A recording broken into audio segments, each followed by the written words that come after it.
مصطفى مصطفى منبع للصفا، سيد الأنبياء مشعل في الوفاء، كان في عطفه لليتامى دفاع.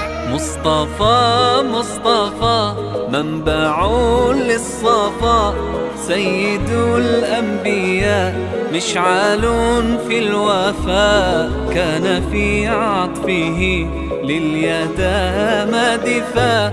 حن قلبي له فاض شوقا إليه، ليس أرجو سوى شربة من يديه. الصلاة عليه والسلام عليه، للسماء ارتقى فأتى بالنقاء، وغدا وجهه نيرا